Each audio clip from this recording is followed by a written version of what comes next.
అందరికీ నమస్కారం అండి. మన భగవాన్ శ్రీకృష్ణ ఛానల్కి స్వాగతం. ఈరోజు సోమవారం. ఈ సోమవారం అంటే మనకు చైత్రమాసంలో వచ్చే సోమవారం రోజున ప్రత్యేకంగా శివుణ్ణి ఆరాధించే ఒక అద్భుతమైన రోజుగా మనం భావిస్తాం కదా. అలాంటి ఈ చైత్ర సోమవారం రోజున అద్భుతమైన ఒక శివతత్వం కథతో మీ ముందుకు వచ్చానండి. శివయ్యను మనసులో తలుచుకొని ఈ శివతత్వాన్ని విన్నవారికి సకల శుభాలతో పాటు సర్వ పాపాలు కూడా తొలగిపోతాయి. ఇక ఆలస్యం చేయకుండా మనం శివతత్వంలోకి వెళ్ళిపోదామా? త్రిమూర్తుల్లో బ్రహ్మ, విష్ణు, మహేశ్వరులు. ఈ మహేశ్వరుడు శివుడిగా, రుద్రుడిగా, చంద్రశేఖరుడిగా, గంగాధరుడిగా, నటరాజుగా, అఘోరాగా ఇలా ఎన్నో రూపాలలో, నామాలలో ఉన్నప్పటికీ తత్వం మాత్రం ఒక్కటే. ఎందరికో అవగతం కాని ఒక విచిత్రం కూడా ఆయనే. పాహి అంటే కాపాడుతాడు, దేహి దేహి అంటే రక్షిస్తాడు, ధిక్కరిస్తే శిక్షిస్తాడు, నమ్మితే మిత్రుడు, శత్రువులకు రుద్రుడు, భక్త సులభుడు, భక్తుడు పాలిట కల్పవృక్షమై నిత్య భక్త దాసుడు, ఈ లోకంలో చైతన్య రూపంలో ఉన్న మనోహర దృశ్య ఆనంద నిలయం కైలాసం. ఆ కైలాసంలో ఉన్న పరమేశ్వరుడు తలుచుకోగానే తల మీద చంద్రవంకతో, నాగ ఆభరణాలతో, కొప్పులో గంగతో, నుదుటిన అగ్నితత్వముతో, నేత్రములతో, దళల ఘటనతో కూడిన రూపం మొదలుతోంది, మనకు కళ్ళల్లోనే మెదలుతుంది. ఇంతకీ ఈ పరమశివుడు చంద్రశేఖరుడు రూపం ఎలా ధరించాడు? చంద్రశేఖర తత్వం ఏమిటి? చంద్రమౌళి ఎలా అయ్యాడు? చంద్రుడు చాలా పరాక్రమం కలవాడు, ఎన్నో యజ్ఞాలు, యాగాలు చేసినవాడు. చంద్రుడు రూపంలో, మనోహర్ రూపంలో లక్ష్మీ సోదరుడు, చంద్రరాజు తనయుడు. అందుకే భూమి మీద ఉన్న ఔషధాలకు చంద్రుడు అధిపతిగా మారాడు. ఆఖరికి మనస్కారకుడు కాగా జ్యోతిష్యంలో స్థానాన్ని సంపాదించాడు. అలాంటి చంద్రునికి తన కుమార్తెలనిచ్చి వివాహం చేయాలని అనుకున్నాడు బ్రహ్మకుమారుడైన దక్షుడు. ఆ దక్షునుడికి ఒకరు కాదు, ఇద్దరు కాదు, 27 మంది కుమార్తెలు.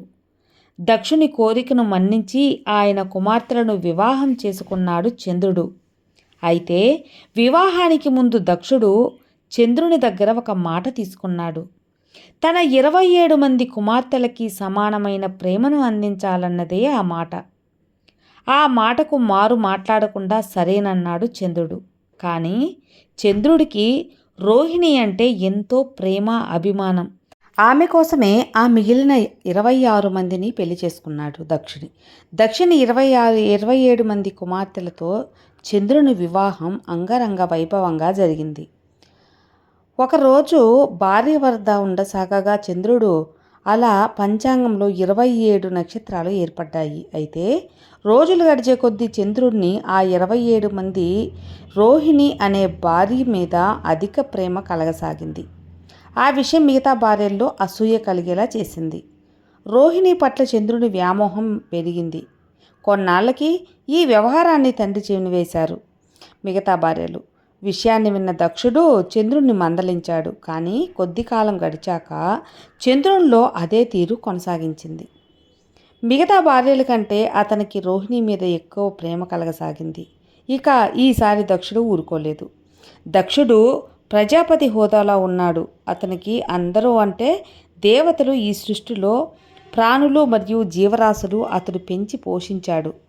ఎన్నో యజ్ఞాలు, ఎన్నో యాగాలు చేసిన స్థానాన్ని నిలబెట్టుకున్నాడు.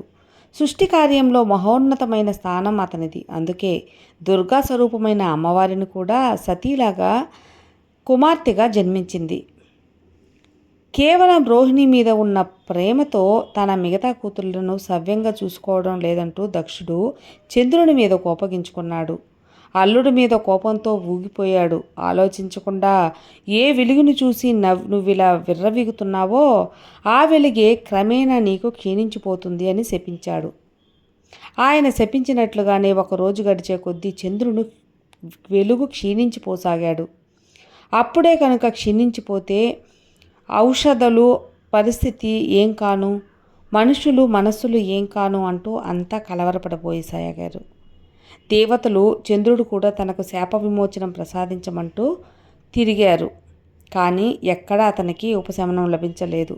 నారదుడి సలహాతో చివరికి మరి కాస్త వెలుగు మాత్రమే మిగిలిన సమయంలో శివునికి చెంత చేరారు అందరూ.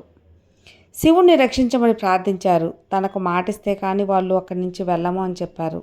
శివుడు మాటిచ్చాడు. చంద్రుడు తన శాపాన్ని గురించి చెప్పి ఉపసంహరించమని అడిగాడు. దానికి శివుడు చంద్రుని పరిస్థితిని గమనించి మనసు కరిగిపోయింది. దక్షుని శాపం అకారణమైనది కాదు, కాబట్టి ఆ శాపం నెరవేరక తప్పదు. అదే సమయంలో అతని శాపం వల్ల ఈ లోకం అధికారంలో ఉండమంటూ మంచిది కాదు. కాబట్టి ఒక ఉపాయాన్ని సూచించాడు శివుడు. శివుడు చంద్రుడితో, నీవు నా కైలాసంలో ఉన్నంత వరకు నీకు ఈ శాపం తగలదు అని చెప్పాడు. ఈ వార్త తెలిసిన దక్షుడు అహం దెబ్బతిని శివుడిపైన వెళ్ళి, నీవు నాకు వరం ఇచ్చి మాటిచ్చావు, ఇప్పుడు నా శాపాన్ని ఆపేస్తావా? నీకు ఎంత గర్వం అని త్రిమూర్తుల్లో శివుడు ఒకడు అని చూడకుండా యుద్ధానికి దిగాడు. శివుడు ఎంతో దయతో, దక్ష, నీ కూతుర్ల జీవితాన్ని ఆలోచించావా? అల్లుడు గురించి పట్టించుకున్నావా? ముందు వెనకాల ఆలోచించకుండా నీ శాపం వాళ్ళ పాలిట భయంకరంగా మారింది. దానికి దక్షుడు, నువ్వెవరు రక్షించడానికి, శాపం ఉపసంహరించడానికి చేస్తే నేను చేయాలి కానీ వారు కాదు. ఇద్దరు యుద్ధానికి తలపడ్డారు. ఇప్పుడు మహావిష్ణువు కల్పించుకొని, సరే దయచేసి మీరు మీ ప్రయత్నం అనేది ఆపండి, సమ్మతించండి. ఒక ఉపాయం చెబుతాను, ఇది మీకు సమ్మతం అయితే పాటించండి. మీ ఇద్దరి మాట చెల్లే విధంగా చంద్రుడు 2 యోగమాయతో సృష్టిస్తారు. ఒకరు కైలాసంలో శివుని సమక్షంలో, ఇంకొకరు అంతరిక్షంలో దక్షుడి శాపం అనుభవిస్తూ ఉంటారు. దీనికి ఇద్దరు సరే అన్నారు. అంతరిక్ష చంద్రుడు వెళ్ళి కృష్ణపక్షంలో తగ్గుతూ శుక్లపక్షంలో పెరుగుతూ ఉన్నాడు. కైలాసంలో చంద్రుడు రుద్రుడు కాళ్ళ దగ్గర పాలచంద్రునిగా మారితే, శివుడు నీ స్థానం కాళ్ళ దగ్గర కాదు తలపైన అని చెప్పి తన శిరస్సుపై మకుటంగా ధరించి చంద్రశేఖరగా అవతరించాడు. ఇక కాళ్ళ మీద పడ్డవారిని కూడా తల మీద పెట్టుకునే తత్వం మన శివయ్యది. దేవతలు, రాక్షసులు సముద్ర మదనం చేసేటప్పుడు ముందుగా హాలాహలం అనే విషం వచ్చింది. దానిని తట్టుకోలేక శివుణ్ణి వేడుకుంటే శివుడి ఆ విషాన్ని తన కంఠంలో నిలుపుకొని గంగరుడుగా మారాడు. అందరూ ఎన్నో విలువైన వాటిని పొందినా తాను మాత్రం వాటికి అతీతంగా ఏం సాగర మదనంలో స్వీకరించలేదు, ఆశించలేదు. ఆయన మహాయోగి, లోకానికి ఐశ్వర్యం ఇచ్చిన పరమేశ్వరుడు. తనని అంతం చేయాలన్న తప్పించిన రాక్షసులు భక్తులకి సైతం తాను వరాలిచ్చి ఎన్నో ఇబ్బందుల్లో పడ్డారు. ఉదాహరణకి రావణుడికి తపస్సుకి మెచ్చినవాడు, పార్వతిని ఇచ్చినవాడు అని ఆమె రుద్రరూపం చూసి ఆఖరికి శివుడు మోసం చేస్తాడని భ్రమపడి శివుడికి సవాల్ విసురుతాడు. ఇంకా బాణాసురుడు వరం ఇచ్చి వాడికి కాపలా ఉండటానికి కుటుంబ సమేతంగా వెళ్ళాడు. చివరికి వాడు, నాతో ఎవరో యుద్ధం చేయడం లేదు, నీవైనా నాతో యుద్ధం చేయి అంటాడు. భస్మాసుడి వరం ఇచ్చి అది నీ తలపై పెట్టి చూస్తాను అని తరుముతాడు శివుని. శివుని ఆకరుడు, నిరాకరుడు శివ చైతన్య స్వరూపం. శివుడు శరీరంలో సగభాగం పొందారు విష్ణు, పార్వతి, ఆవై శివకైశవ అర్ధనారీశ్వర రూపాలు. శివుడు అభిషేక ప్రియుడు. చెంపు నీరు పోసి 3 మారేడు ఆకులు ఇస్తే చాలు. అందుకే బిల్వపత్రాల గురించి బిల్వాష్టకంలో త్రిదళం గుణకారం, త్రినేత్రయం, త్రియాయుధం, త్రిజజ్ఞ పాప సంహారణం, ఏక బిల్వ శివార్పణం అనే ఒక శ్లోకం కూడా శివునికి ఎంతో ప్రీతికరమైనది.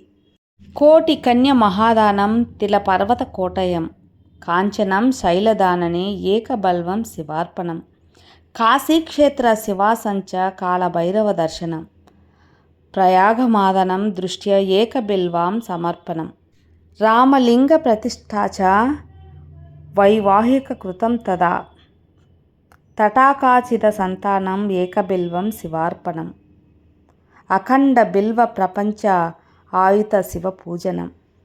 అందుకేనండి శివయ్యకి బిల్వ పూజతో ఎంతో ప్రీతికరం. బిల్వ ఆకులు 3 మారేడి ఆకులు, వాటినే బిల్వాకులు అంటారు కదా, వాటితో శివయ్యకి పూజని చేసి ఆయన ఎంతో కరుణామయుడు కాబట్టి వెంటనే కరిగిపోయి మనకు వరాలిచ్చే ఆ కరుణామయుడు. శివయ్య తత్వం చూశారు కదా అండి. ఈ శివయ్య తత్వం విన్నవారందరికీ శివయ్య అనుగ్రహంతో పాటు కోటి జన్మల పుణ్యం కూడా కలుగుతుంది. ఇంతవరకు శివయ్య తత్వం విన్న వారందరికీ నా ధన్యవాదాలు. మరో మంచి ఆధ్యాత్మికతతో మీ ముందుకు వస్తాను. అంతవరకు సర్వే జనా సుఖినో భవంతు.